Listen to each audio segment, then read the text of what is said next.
On va se courber quelques instants. Seigneur Tout-Puissant, pose ta main sur nous ce matin. On rouvre ta parole. Ta parole, Seigneur, inspirée de ton esprit, ce que tu avais pour nous aujourd'hui, au travers les siècles pour tous les chrétiens et encore pour nous aujourd'hui.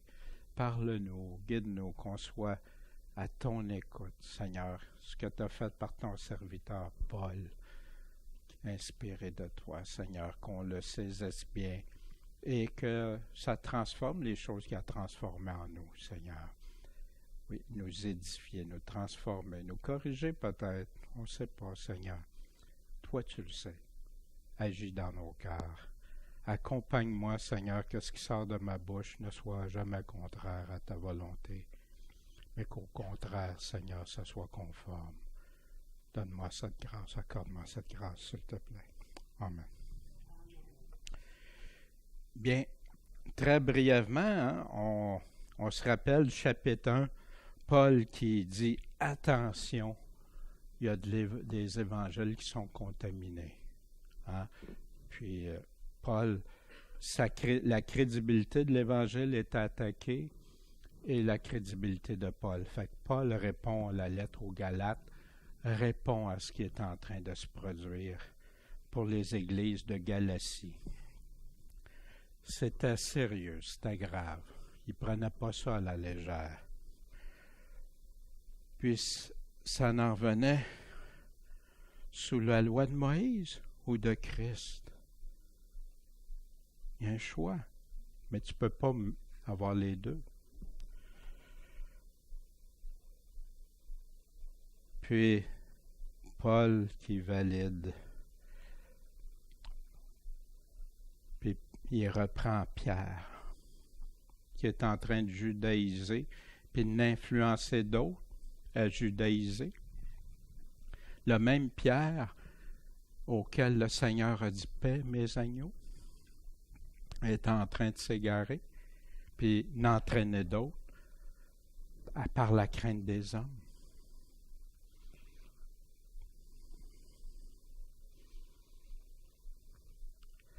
Le plus important, selon Paul, ça tournait beaucoup autour, il parlait de la circoncision, puis tout ça, puis dans 1 Corinthiens 7, 18, Paul en a parlé dans plusieurs de ses lettres de ça.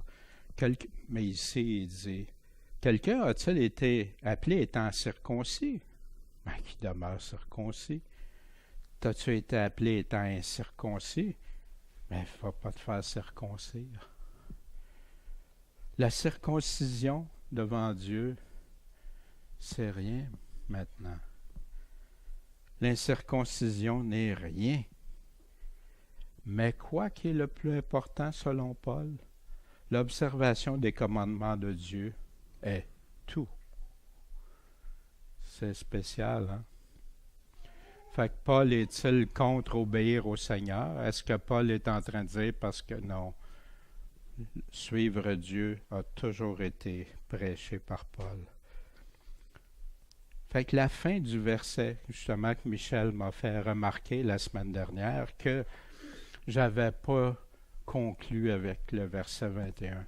Je vais m'en servir ce matin comme introduction aussi à la lecture du chapitre 3. Paul disait, « J'anéantis pas la grâce de Dieu, parce que si la justice vient de la loi de Moïse, donc Christ est mort en vain. Christ est mort pour rien, voyons donc. » Quelle phrase choc que Paul laisse. Paul aime ces chrétiens que Paul lui-même a conduits au Seigneur, puis que là, il est en train de s'égarer avec un autre évangile de ceux qui voulaient ramener. Vous vous souvenez, au début de l'Église, on a vu ça mercredi soir, hein? Début de l'Église. Mais oui, ça commençait, c'était presque toute l'Église était juive, d'origine juive. Fait que ça continuait beaucoup au début de l'Église, même ils gardaient la loi pour certains. Et ça a fait des... Puis là, il y avait... Non, maintenant, tous formés un seul corps. Jean nous disait, car la loi a été donnée par Moïse. La grâce et la vérité sont venues par Jésus-Christ. Deux choses, la vérité puis la grâce. Fait que débutons la lecture de Galates. Ô Galates insensés, qui vous a enchanté pour ne plus obéir à la vérité? Vous, aux yeux de qui Jésus-Christ a été si vivement dépeint, comme s'il aurait été crucifié parmi vous. Je voudrais seulement savoir ceci de vous. Avez-vous reçu l'Esprit par les œuvres de la loi ou par la prédication de la foi? Êtes-vous si insensés qu'ayant commencé par l'Esprit, vous finissiez maintenant par la chair? Avez-vous tant souffert en vain? Si, toutefois, c'est en vain, celui donc qui vous communique l'Esprit et qui fait des miracles parmi vous, le fait-il par les œuvres de la loi ou par la prédication de la foi? Comme Abraham a cru à Dieu et que cela lui fut imputé à justice, sachez de même que ceux qui ont la foi sont des enfants d'Abraham. Aussi, l'Écriture, prévoyant que Dieu justifierait les gentils par la foi, a évangélisé par avance à Abraham en lui disant « Toutes les nations seront bénies en toi. » Ainsi, ceux qui croient sont bénis avec Abraham qui a cru. Car tous ceux qui s'attachent aux œuvres de la loi sont sous la malédiction, puisqu'il est écrit « Maudit est quiconque ne persévère pas dans toutes les choses qui sont écrites dans le livre de la loi pour les faire, et que nul ne soit justifié devant Dieu par la loi. Cela paraît parce qu'il est dit que le juste vivra par la foi. Or, la loi n'est pas de la foi, mais elle dit que l'homme qui aura fait ces choses vivra par elles. Christ nous a rachetés de la malédiction de la loi, ayant été fait malédiction pour nous, car il est écrit « Maudit quiconque est pendu au bois », afin que la bénédiction promise à Abraham se répandît sur les gentils par Jésus-Christ, et que nous reçussions par la foi l'Esprit qu'il avait promis.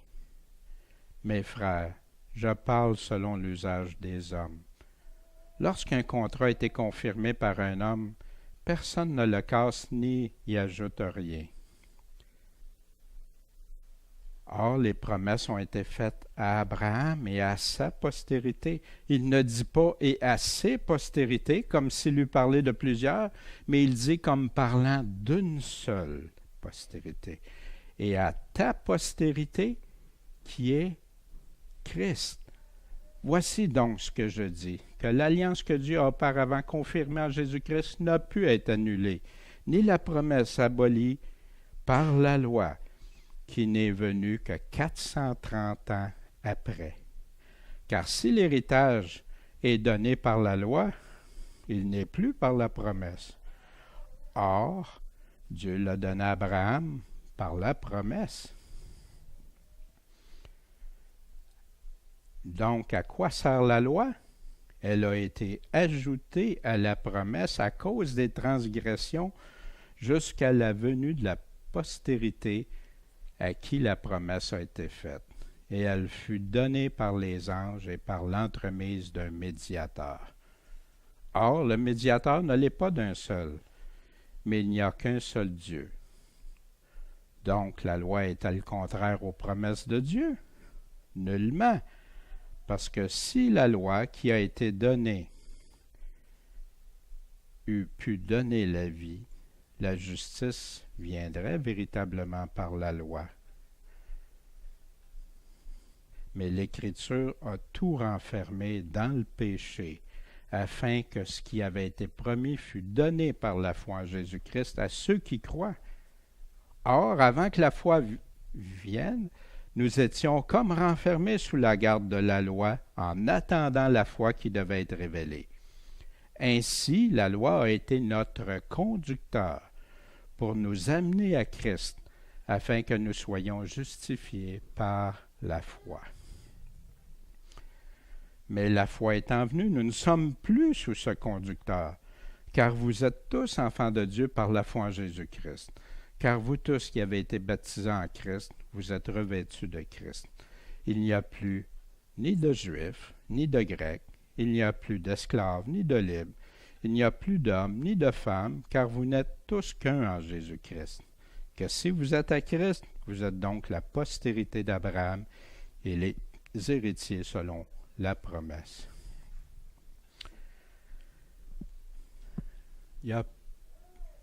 Paul nous donne, dans le chapitre 3, continue ce qui avait débuté à partir du chapitre 1.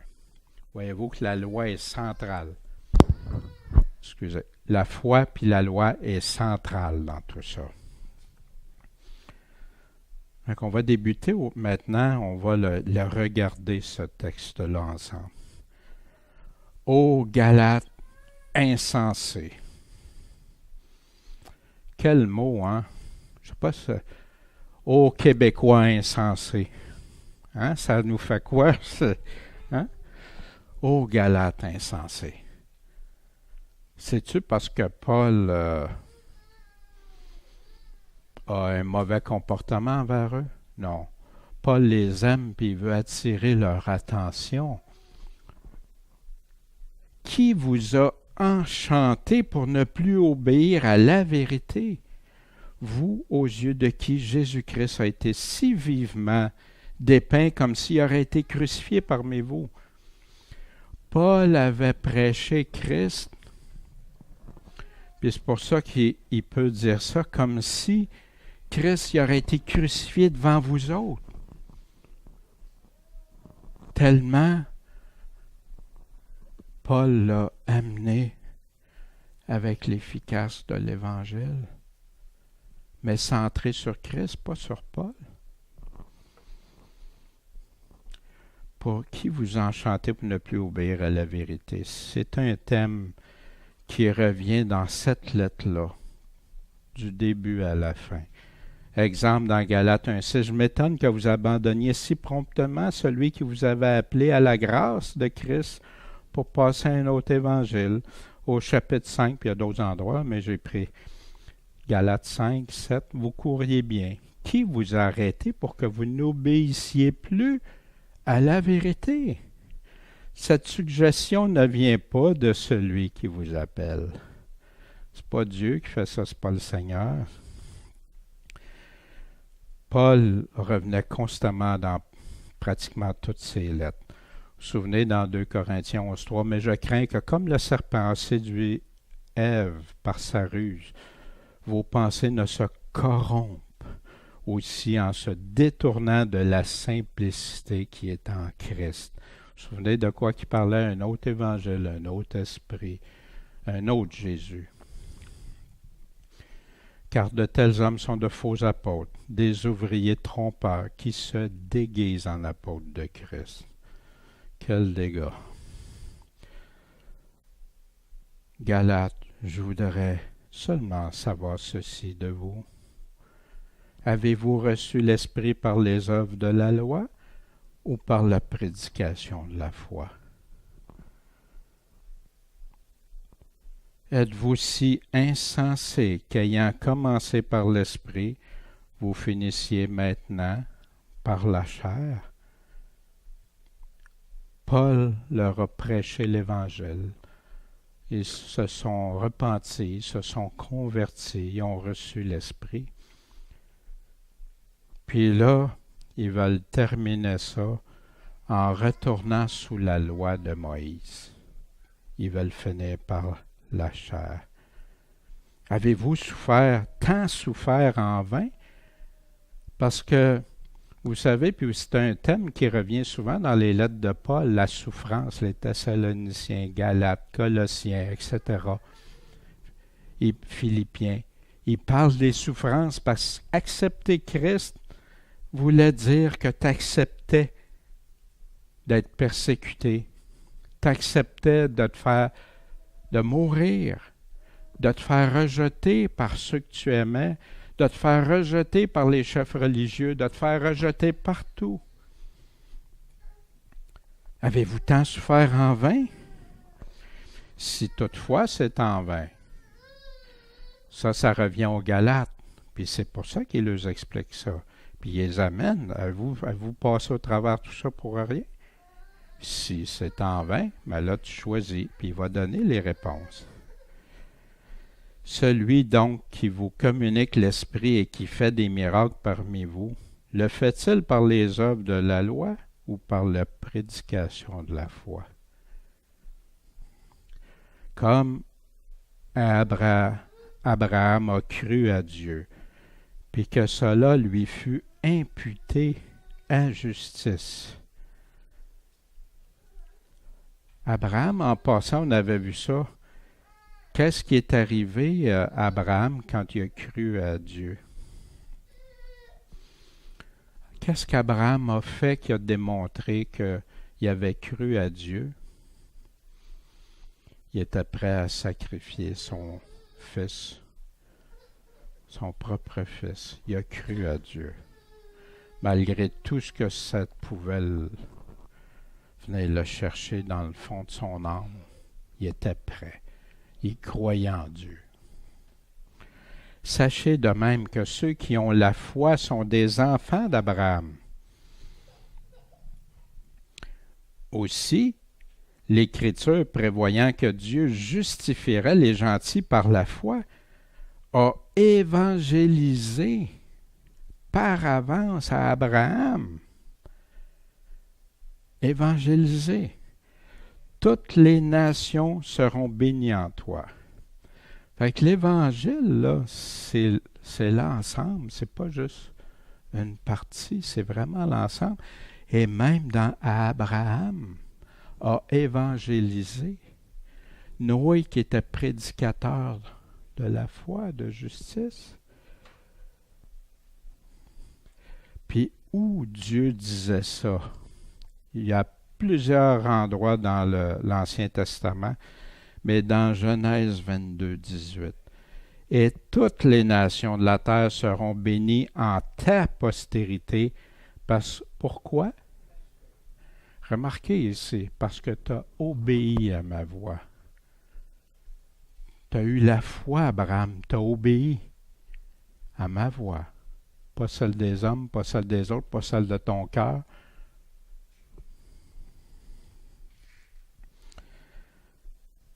Ainsi, ceux qui croient sont bénis avec Abraham qui a cru. Est-ce qu'on croit comme Abraham? Savez-vous, on peut croire de différentes façons aujourd'hui, hein, c'est ce qui nous est souvent montré, enseigné, mais la foi en Dieu, c'est en tout, c'est un tout. Dieu a-t-il demandé à tout le monde d'aller sacrifier son fils? Non. Mais Dieu a demandé des choses différentes. Regardez dans l'Ancien Testament tous les exemples. Regardez dans le Nouveau Testament tous les exemples. Allez dans Hébreux 11. Qu'est-ce que Dieu a demandé? Puis ceux qui avaient la foi, le chapitre 11 nous en décrit plusieurs. Ainsi, ceux qui croient sont bénis avec Abraham qui a cru. Car tous ceux qui s'attachent aux œuvres de la loi sont bénis, sont sous la malédiction. Souvenez-vous, Paul qui dit qu'il soit anathème, qu'il soit maudit, ceux qui vous annoncent un autre évangile que celui que les apôtres, celui que Christ et les apôtres ont enseigné. Car tous ceux qui s'attachent aux œuvres de la loi sont sous la malédiction, puisqu'il est écrit « Maudit est quiconque qui ne persévère pas dans toutes les choses qui sont écrites où? Dans le livre de la loi pour les faire. » Là, il dit, regarde, là, c'est parce que si tu ne les fais pas toutes, là, tu es sous la malédiction. Wow! Quelle tristesse! Qui peut dire, ben moi j'ai tout observé la loi, puis fait tout? D'où ça venait ça? Dieu avait dit ça dans Deutéronome 11, verset 27. La bénédiction, si vous obéissez au commandement de l'Éternel votre Dieu, que je vous prescris aujourd'hui. Dieu fait des promesses. Puis, il n'a pas changé. Dans le Nouveau Testament, il fait des promesses, mais il fait aussi des mises en garde. Ceux qui aiment un Jésus incomplet vont aimer juste les promesses. Ils n'aimeront pas les avertissements, les mises en garde de Jésus. Ça, c'est pas pour eux autres.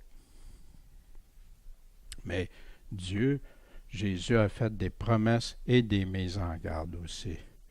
Et la malédiction, si vous n'obéissez pas au commandement de l'Éternel, votre Dieu, et si vous vous détournez de la voie que je vous prescris aujourd'hui pour marcher après d'autres dieux que vous n'avez pas connus. Paul en parle tantôt quand on regardait 2 Corinthiens 11, c'était ça, un autre Jésus, un autre évangile, un autre esprit. On est tous un. Non, c'est pas vrai.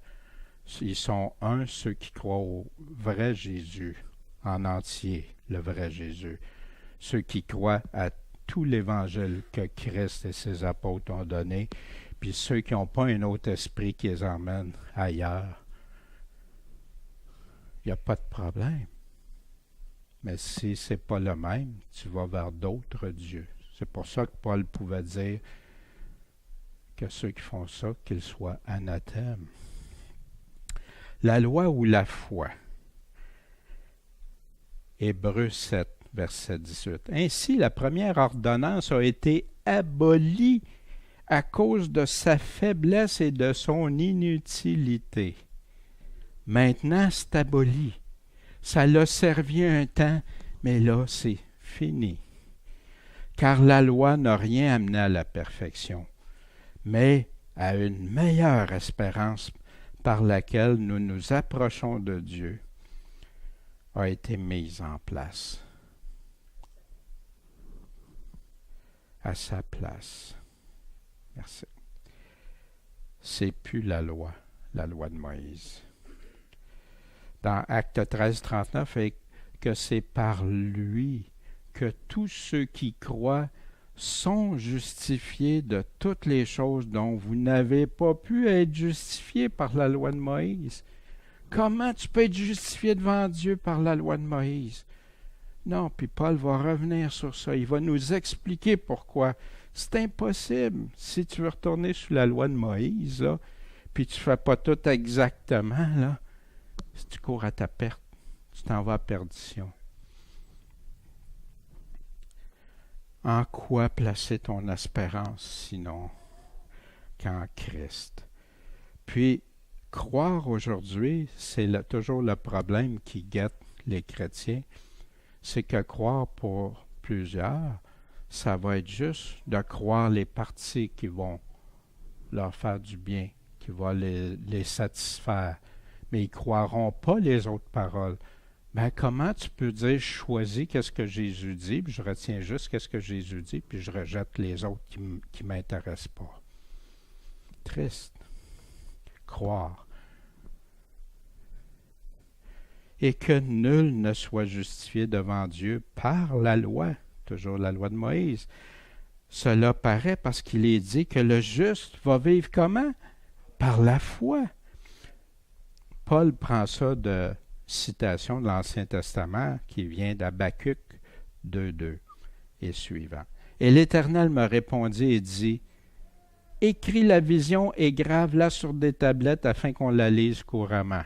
On est en train de la lire, puis plusieurs la lisent encore, ceux qui ont la parole de Dieu puis qui vont lire. Parce que ce n'est pas une vision qui est encore... car c'est une vision qui est encore pour un temps déterminé. Elle tend quand? Vers la fin. Elle ne mentira pas. Si elle dit faire, attends-la. Comme Christ. Ah, ça fait longtemps que Christ... Non, attends. Attends-la, car elle arrivera certainement. Elle ne tardera pas. Quand ça va arriver, ça va être soudain, comme un voleur. Voici l'âme de celui qui s'élève. L'orgueil n'est pas droit en lui, mais le juste va vivre comment? Par sa foi. Fait que Paul citait ce passage connu. Et il en parle dans Romains, dans Hébreux aussi. Un cœur qui s'élève. Dieu donne une définition aussi d'un cœur. Deutéronome 29, 19. Et que nul, en entendant les paroles de cette imprécation, ne se flatte en son cœur en disant « La paix, j'aurai la paix, bien que je marche dans l'endurcissement de mon cœur. » C'est ce que certains font aujourd'hui, malheureusement. En sorte qu'il ajoute l'ivresse à la soif. Ça va aller de plus en plus. L'Éternel ne consentira pas à lui pardonner, ceux qui ne se repentent pas de ça. Mais alors la colère de l'Éternel et sa jalousie s'allumera contre cet homme, et toute la malédiction écrite dans ce livre pèsera sur lui, et l'Éternel effacera son nom de dessous les cieux. Ça contredit plusieurs doctrines que j'ai entendues, juste ce passage-là que Dieu a donné. Mais c'est la parole de Dieu, en qui je vais placer ma confiance. En ce que Dieu dit, ou ce que des hommes me disent que qu'est-ce que Dieu veut dire. C'est pour ça que pour ma part, j'aime toujours attirer l'attention à ce que Dieu dit. Puis moi, non, je suis juste celui qui retransmet ça. Mais moi, c'est pas que j'aie raison ou que j'aie tort. Je veux juste m'attacher à ce que Dieu dit. Puis que les gens, s'ils croient que j'ai raison ou que j'ai tort, c'est pas ça qui est important, qu'ils s'attachent à ce que Dieu lui-même dit. Ça, c'est important. Puis moi, tant mieux s'il y en a, parfois j'entends, non, je vais vérifier par moi-même. Amen! Amen! C'est ça qu'on doit faire. Galates 3, 12. Or, la loi n'est pas de la foi, mais elle dit que l'homme qui aura fait ces choses vivra par elle. Christ nous a racheté de la malédiction de la loi. Il nous a racheté de ça. Christ l'a accompli à la perfection, l'a accompli. Ayant été fait, quand tu réalises ça, là, tu ne l'aimes pas, ton Seigneur et ton Sauveur, qui a dit que lui-même, il se faisait malédiction face même au Père, pour te sauver par amour pour toi. Tu n'as pas le goût de vivre pour lui, tu n'as pas le goût d'être vainqueur pour lui. Car il est écrit, maudit quiconque est pendu au bois. Une autre citation de l'Ancien Testament. Afin que la bénédiction promise à Abraham se répandît sur les gentils par Jésus-Christ et que nous recevions par la foi l'Esprit qu'il avait promis. Paul est en train de démontrer par l'exemple d'Abraham, par les promesses qui avaient été faites, puis à sa postérité, puis par la malédiction, que ceux qui iraient à Christ seraient justifiés par la foi. Que tout ça, là, pourquoi qu'il le parlait de ça? Parce qu'il y avait des gens qui étaient en train de les ramener sous l'Ancien Testament, sous la loi de l'Ancien Testament, la loi de Moïse. L'Ancien Testament est rempli d'instructions pour nous. D'ailleurs, que les apôtres le prennent, mais nous le traduisent, nous l'expliquent. Jésus nous a expliqué. Les apôtres nous expliquent les choses qu'on a besoin de l'Ancien Testament. Il les enseigne pour nous en toute pureté de vérité, de doctrine. Ici, les gentils sont justifiés par la foi en Christ, mais pas juste les gentils, tous ceux qui croiront en lui. Puis ceux qui prétendaient être justifiés par la loi, ben ils se privaient carrément de ces promesses-là, puis ils demeuraient sous la malédiction. Wow! Mes frères, je parle selon l'usage des hommes. Fait que là, Paul, il nous dit, là, je vais vous parler comme aux hommes, comme normalement dans la société ou les hommes. Quand un contrat a été confirmé par un homme, personne ne le casse, puis n'y ajoute rien. Hein? Le contrat est signé, c'est fait. De part et d'autre, on a chacun une copie. Puis ceux qui ont essayé de changer des choses d'un contrat, un coup qui était signé par les deux parties, ben, ça s'est ramassé en cours ou avec d'autres choses. Or, les promesses ont été faites à Abraham et à sa postérité. Fait qu'il ne dit pas à ses postérités. Il prend l'exemple d'un contrat. J'ai marqué que je lègue mes choses à ma fille, par exemple.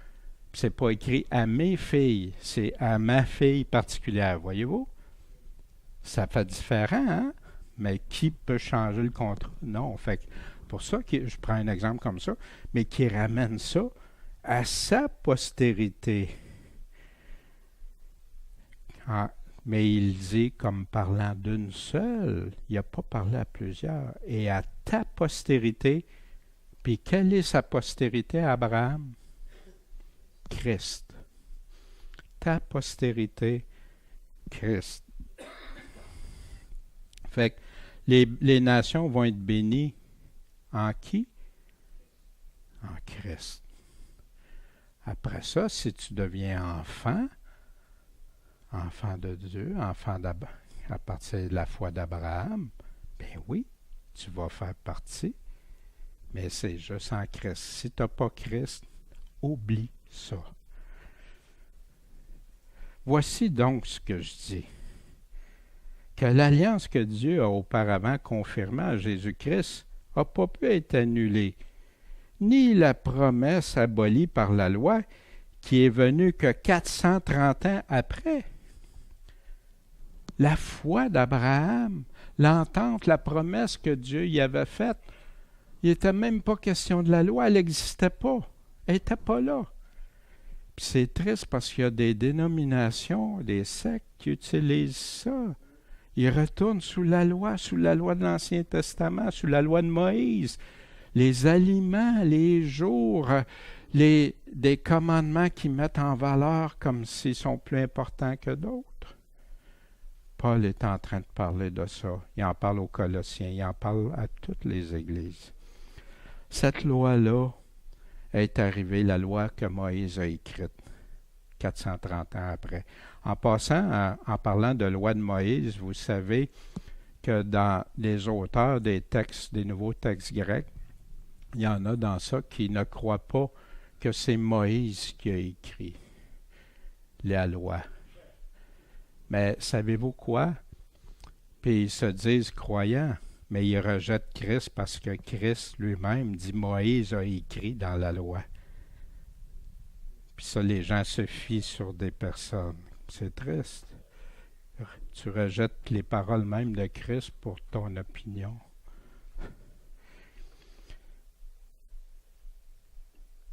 L'Éternel avait dit à Abraham, « Sache que ta postérité sera étrangère dans un pays qui lui appartiendra pas, qu'elle servira les habitants qui l'opprimeront pendant 400 ans. » 430 ans. Exode 12, 40. Or, le séjour que les enfants d'Israël firent en Égypte fut de 430 ans.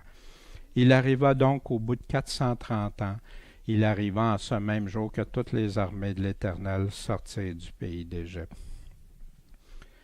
La loi n'était pas donnée avant qu'il sorte, elle a été donnée après, dans les jours qui ont suivi par la suite. Fait que ça, la loi, elle ne peut pas venir abolir la promesse que Dieu avait faite d'avance à Abraham. Car si l'héritage est donné par la loi, c'est plus de la promesse. Or, Dieu l'a donné à Abraham par la promesse. À quoi donc sert la loi? Elle a été ajoutée à la promesse à cause des transgressions jusqu'à la venue de la postérité à qui la promesse a été faite. À quoi qu'elle sert? Ça a été ajouté à cause des péchés. Dieu a dit, non, là on va donner tout ce qu'ils doivent suivre. Jusqu'à la venue de la postérité à qui la promesse a été faite, et elle fut donnée par les anges et par l'entremise d'un médiateur. Ça, il y a des différentes compréhensions. Dans Actes 7, 37, c'est ce Moïse qui dit aux enfants d'Israël, « Le Seigneur votre Dieu vous suscitera un prophète comme moi, d'entre vos frères. Écoutez-le. » Voyez, même Moïse, il dit quoi?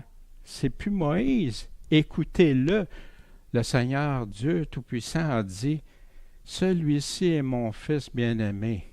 Écoutez-le. » C'est lui qu'on doit écouter. C'est lui qui, lors de l'assemblée dans le désert, s'entretenait avec l'ange qui lui parlait sur la montagne de Sinaï et avec nos pères et qui reçut des paroles de vie pour nous les donner. Voyez-vous, la Bible se complète. Et vous savez, vous vous souvenez de qui parlait de ça, qui disait ça? Étienne, qui est mort en martyr pour le Seigneur. Or, le médiateur ne l'est pas d'un seul. Un médiateur s'agit pour plusieurs, mais il n'y a qu'un seul Dieu. Ça me rappelle ce passage que j'ai mis là, 1 Timothée 2,5, car il y a un seul Dieu, un seul médiateur entre Dieu et les hommes, Jésus-Christ, homme. Amen. La loi, donc, est-elle contraire aux promesses de Dieu? Aucunement, nullement, parce que si la loi qui a été donnée eût pu donner la vie, la justice viendrait véritablement par la loi. Il répète, Paul. Mais l'Écriture a tout renfermé dans le péché, afin que ce qui avait été promis fût donné par la foi en Jésus-Christ à ceux qui croient. Jésus-Christ est le médiateur de la nouvelle alliance. Il n'est pas juste d'un seul peuple. Il est des Juifs, des gentils. Il n'y a qu'un seul Dieu des uns et des autres. Maintenant, tous n'ont pas le même Dieu. C'est ça la difficulté. Mais l'Écriture a tout renfermé dans le péché. Vous vous souvenez, Paul, dans Romains 3, verset 19. « Or, nous savons tout ce que la loi dit. Elle le dit à ceux qui sont sous la loi. » À qui qu'elle dit? Ceux qui sont sous la loi, ceux qui retournent sous la loi ou qui veulent demeurer sous la loi. En passant, c'est étrange aujourd'hui que des chrétiens, des dénominations qui n'ont jamais été juifs veulent retourner sous la loi de Moïse, mais ils l'ont jamais été, puis ils se battent, puis enseignent de retourner sous la loi. Elle dit à ceux qui sont sous la loi que toute bouche soit fermée, que tout le monde soit reconnu coupable devant Dieu. Personne ne peut se prétendre. Parce que personne ne sera justifié devant lui. Par quoi? Par les œuvres de la loi. Car c'est la loi qui donne la connaissance du péché. C'est ça qui me dit, « Wow, j'ai été pécheur, j'ai offensé Dieu. » Car il n'y a pas de distinction puisque tous ont péché et sont privés de la gloire de Dieu. Voyez-vous, personne ne peut se prétendre. Mais imaginez ceux qui retournent sous la loi ou qui veulent demeurer. Wow. Or, avant que la foi vienne, nous étions comme renfermés sous la garde de la loi en attendant la foi qui devait être révélée. Il fallait qu'on sache, mais c'est en attendant, c'était temporaire. Ainsi, la loi a été notre conducteur. Qu'est-ce que c'est un conducteur? C'est ce qui nous amène, c'est ce qui nous conduit à pour nous amener à Christ, afin qu'on soit justifié par la foi. Fait que la loi, oui, a servi, mais c'est au passé. Pendant la période, entre la période d'Abraham puis la période de Christ. Or, avant que la foi vînt, nous étions comme renfermés sous la garde. Là, on a vu notre conducteur. Mais la foi étant venue, on n'est plus sous ce conducteur. Fait que quand tu entends des personnes qui nous disent que non, il faut retourner sous la loi, il ne faut pas mettre... non, la loi de Moïse, en passant, qui parle toujours ici. On n'est plus sur ce conducteur-là. Pourquoi tu veux revenir à des ordonnances qui ne sont plus pour le chrétien, qu'il soit juif ou pas? Car vous êtes tous enfants de Dieu. Comment? Par la foi en Jésus-Christ. Car vous tous qui avez été baptisés en Christ, vous êtes revêtus de Christ. Baptisés, immergés, c'est ça le mot baptême. Immergé. Tu as reçu l'Esprit de Christ, puis tu suis Christ. Puis là, il arrive avec, il n'y a plus de Juifs, ni de Grecs. Hein? Ben non, j'en connais des Juifs, j'en connais des Grecs. Voyez-vous, c'est pas de ça qu'il parle. Hein? Il est en train de parler par rapport à Dieu, par rapport à cette loi de Moïse-là. Non. Il n'y a plus d'esclaves, ni de libres, ni d'hommes, ni de femmes, car vous n'êtes tous qu'un en Christ.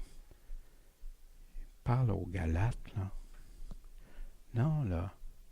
Vous êtes en train de changer, de revenir. Non. Devant Dieu, là. Par rapport à quoi qu'il n'y a plus de Juifs, qu'il n'y a plus de Grecs? Sous la nouvelle alliance, il n'y a plus de distinction entre les Juifs, les gentils, les esclaves, les personnes libres, les hommes, les femmes. Tous ont part aux mêmes avantages que tu ne pouvais pas avoir sous la loi. Maintenant, tu les as en Christ. On est tous un. Souvenez-vous aussi, par rapport à ça, des fois, ça me fait penser, parce que j'ai entendu ça appliqué à différentes théories, là, quand on prend juste cette phrase-là sans regarder de quoi il parle autour. Fait que là, ben, c'est pas grave, tout le monde, tout pareil. Fait que ce soit l'homme, la femme, celui qui travaille pour un employeur ou pas, non, c'est tout. Non, il parle par rapport à Dieu, par rapport à la loi. Il n'y a plus ni homme ni femme. Ils se servent de ça pour que maintenant que des femmes puissent être pasteurs, enseignés. Que pour l'homme, la femme, que ça ne fait plus aucune différence. Non, Dieu a créé, Dieu a donné des responsabilités. Mais il y a une chose qu'il ne faut jamais oublier. Quand on va arriver devant Dieu, il va nous évaluer selon le rôle, nos choses qu'il nous a données, nos responsabilités à chacun. Soit homme, soit femme, soit travailleur pour quelqu'un, ou soit patron, ou soit etc., soit juif, soit grec. Puis il dit même que dans le ciel, vous serez comme des anges. Il y en a qui ont pris ça pour contrôler, aller à l'encontre, contrôler la femme. Il y en a qui ne réalisent pas. Quand on va arriver devant le Seigneur, il va nous évaluer en fonction de comment on lui obéit, comment on l'a servi. Fait qu'il y a des hommes aussi qui vont avoir bien des surprises parce qu'ils vont penser avoir fait des choses à leur femme, puis c'est comme ça, puis c'est ci, puis c'est ça. Mais leur femme a obéi plus à Christ qu'eux autres. Wow! Ou à l'inverse, ou des employeurs, des employés.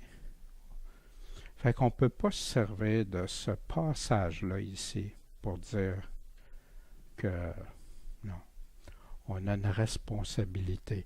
Mais face à Dieu ici, il y en a Dieu nous voit tous avec la même chose. On a la foi en Christ, on est tous ses enfants. Car à la résurrection, les hommes ne prendront pas de femmes, ni de femmes, ni maris, mais ils seront comme les anges de Dieu dans le ciel.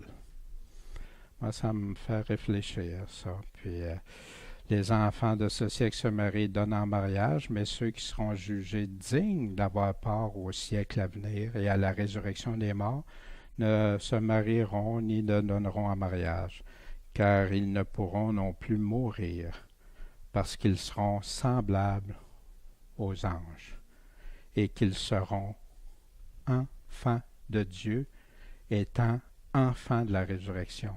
Vous savez de qui ça vient, ces paroles-là? C'est de Jésus, dans Luc 20, 34 à 36. Un thème récurrent, Paul en parle souvent. Colossiens 3.11. Il n'y a ici ni grec, ni juif, ni circoncis, ni incirconcis, ni barbare, ni chite, ni esclave, ni libre, mais Christ est tout en tous.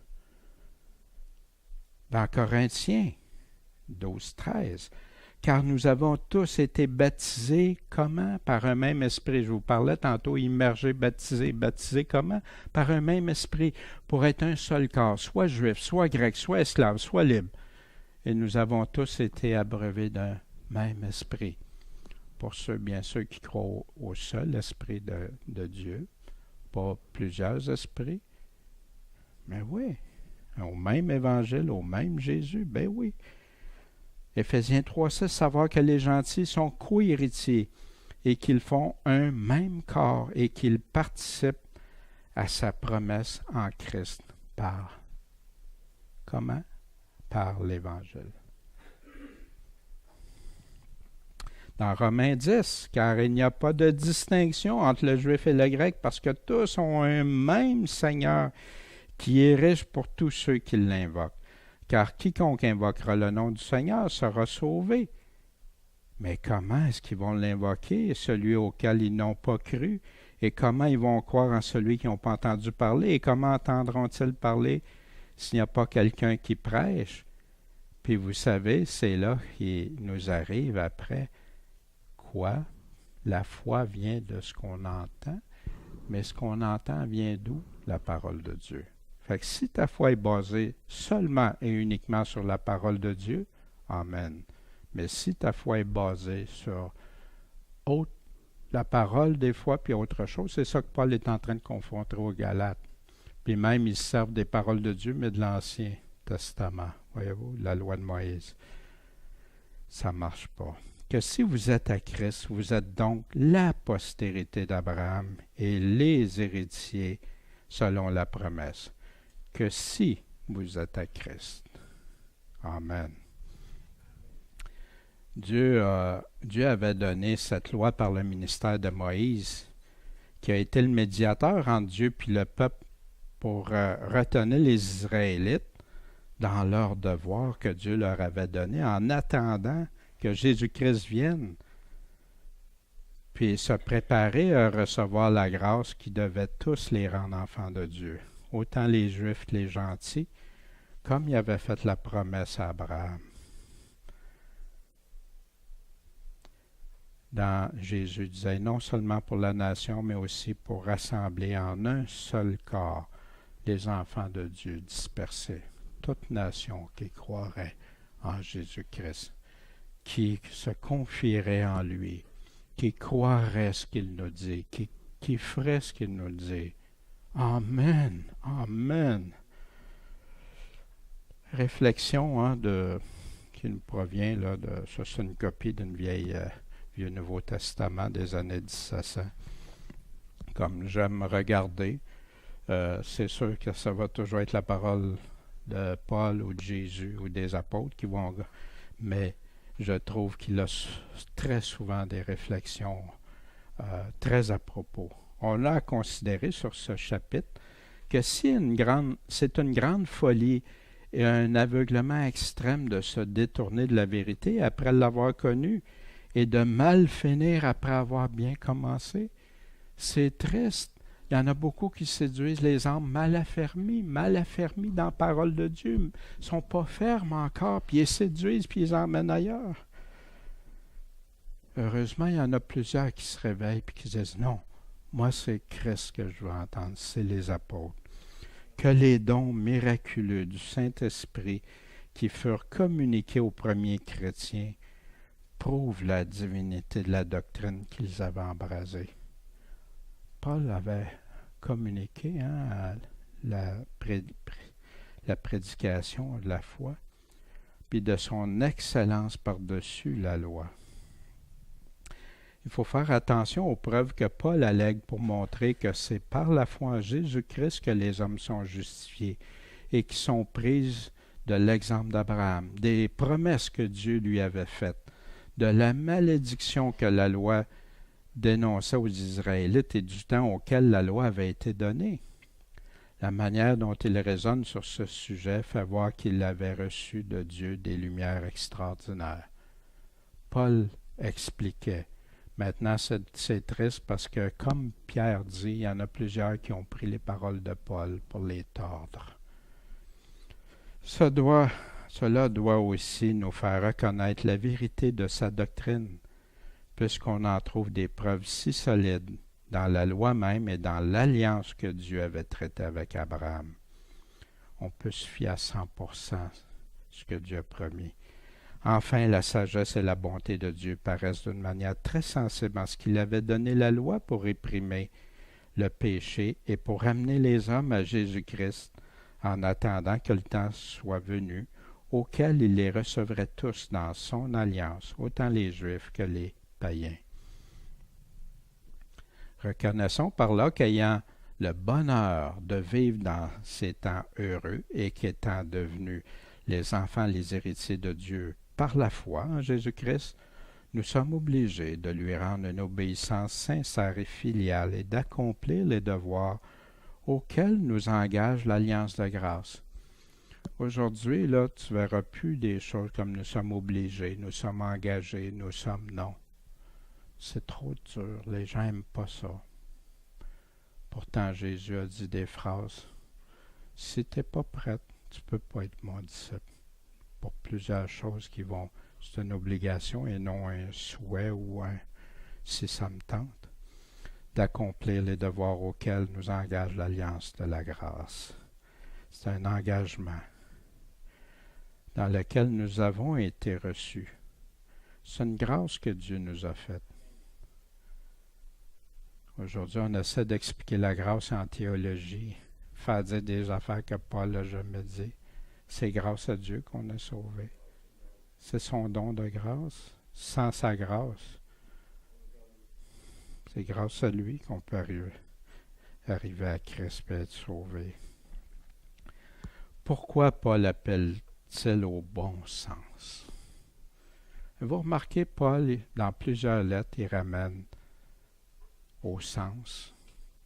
Aujourd'hui, on dit la foi. Non, il ne faut pas que tu... Non.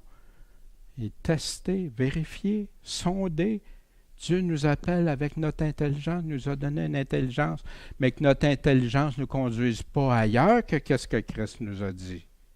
Ça, c'est la chose. Insensé.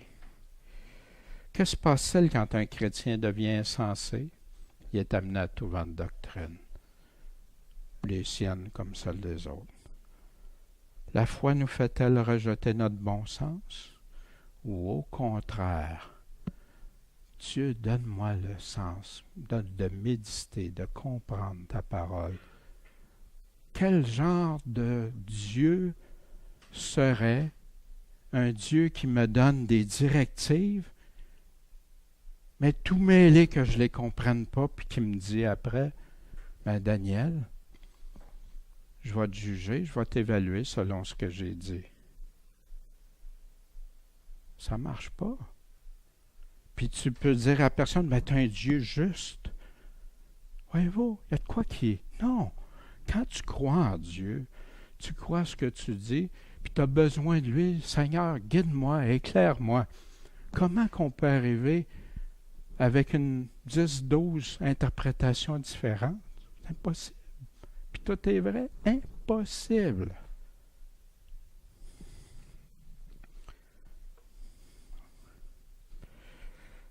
À quoi que ça sert la loi de Moïse? Aujourd'hui, ça ne sert plus à rien. À moins de pour faire comprendre à quelqu'un un péché, ce qui a offensé Dieu, puis conduire à Christ.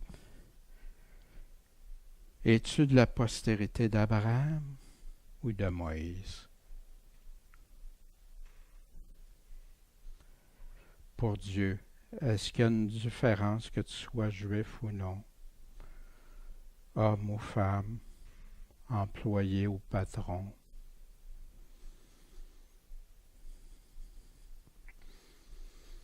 Et le plus important, je pense que Paul veut amener les Galates, les églises de Galates qui s'en allaient dans la folie insensée. As-tu cette foi en Jésus-Christ, celle prêchée par Jésus et les apôtres, sans ajouter rien, sans enlever rien? Paul dénonce tout ce qui ne vient pas. Est-ce qu'on y croit? Est-ce qu'on a confiance en Paul? Est-ce qu'on a confiance que Dieu a inspiré Paul? Vous savez, aujourd'hui, la parole de Dieu, les gens ont réussi à mettre des doutes partout. Même d'inversions qui se contredisent, qui en arrivent à des choses terribles, terribles. Alors que nos chrétiens d'autrefois avaient la même foi, avaient la même parole de Dieu.